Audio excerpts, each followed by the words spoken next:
we're ready to provide you with a new kind of experience by assisting you in planning your Grand Prix weekend. As the first part of this video series, we are going to help you with the Mexican Grand Prix, and we hope to provide you with all the essential things that you should know before visiting Mexico. But before we proceed, hit the subscribe button and smash the bell icon for more exciting updates. If you're a foreigner who wishes to reach Mexico by air, it is better to arrive at Benito Juarez International Airport, which is located 3 kilometers away from the circuit. Normally, there are direct flights from major cities like London, Paris, Amsterdam, Munich, and Toronto to this Mexican airport. But if you are Mexican or American, you can travel to Toluca International Airport, which handles low-cost domestic carriers as well as some flights from southern United States as well, but is located 50 kilometers from the city center. You will experience a busier and much more crowded environment in Mexico City, as it's home to 9 million Mexicans. However, it wouldn't be a tough job for you to find accommodation close to the circuit that suits your budget, but it is better to book a hotel online before visiting the city to avoid any trouble.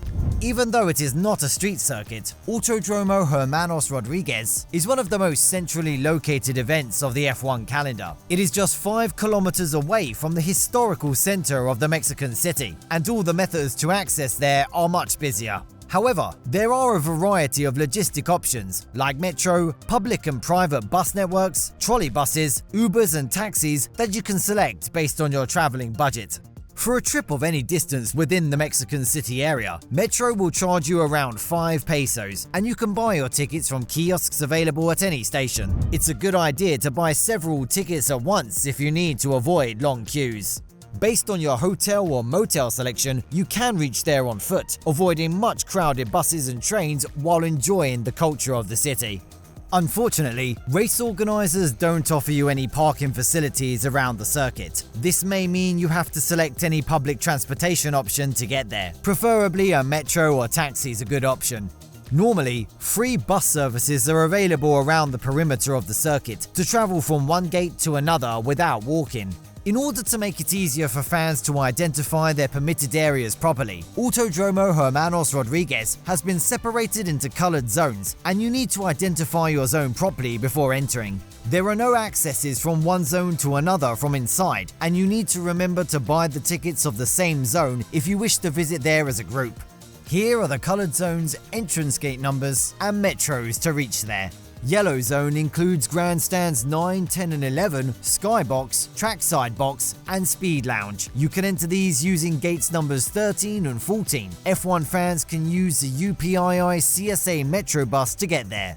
You can use the Ciudad Deportiva Metro to reach the green zone, which provides access via gates 4, 6 and 7. This zone includes expensive spectator areas like Grandstand 1, Platinum Plus, Paddock Club, Commentary Booth Club, Skybox, Heliport, Prestige Club and Speed Lounge. Orange Zone is reserved for General Admission 6A, and you can reach there only by using gate number 8. Puebla Metro is the best option to reach there without an issue. The same metro can be used to reach the Blue Zone, which includes Grandstands 3, 4, 5, 6, 6A, Trackside Box, and F1 Village. Gates 9 and 12 provide access to there. Brown Zone and Grey Zone include Grandstand 15 Fora Sol Norte and Grandstand 14 Fora Sol Sur, which you can access via gate number 2. Velodrome Metro is the best choice to reach there. There is one thing you should remember before entering the circuit. You must carry everything you need to bring from outside before entering, as you can't leave the circuit once you enter, and no re-entry is allowed at Autodromo Hermanos Rodriguez. According to the Formula 1 official site, Foro Sol is the best place to watch the Mexican GP, as you get a chance to peer down into the cockpits of the drivers as they pass through the stadium. Other than that, you can enjoy the podium ceremony from there as well. It's very difficult to reserve a spot there, despite being so expensive. But if you're going with a low-budget plan, General Admissions 6A will be the best choice for you. According to the current rates, the ticket price range will be within a $500 to $2,000 limit.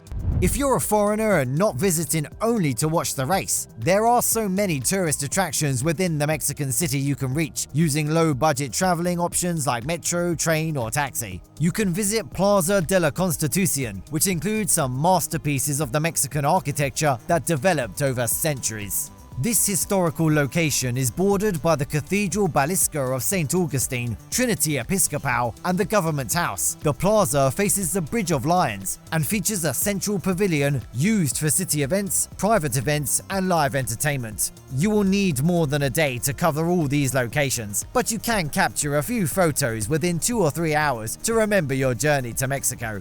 This also includes a public market which has existed since 1500.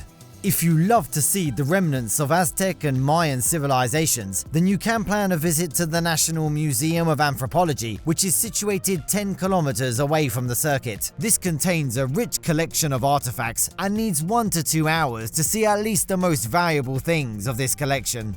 If you need a break from the much crowded environment in the Mexican city, you can visit Bosque de Chapultepec, which is the city's main park. This is like a small forest, which contains a castle, zoo, and several lakes. This is located just 6 kilometers away from the city center. I think we've covered most of the things that you want to know essentially before visiting the Mexican Grand Prix. We have never mentioned anything about food, but make sure to feel the taste of the wide range of Mexican foods before leaving Ciudad de Mexico. Do you have any previous experiences in Mexico City? Please share them below. It will surely help someone to plan their journey to watch the Mexican Grand Prix. Thank you so much for watching the video. If you enjoyed the video, subscribe to our channel to get more exciting Formula 1 news. See you in the next video, guys. Goodbye.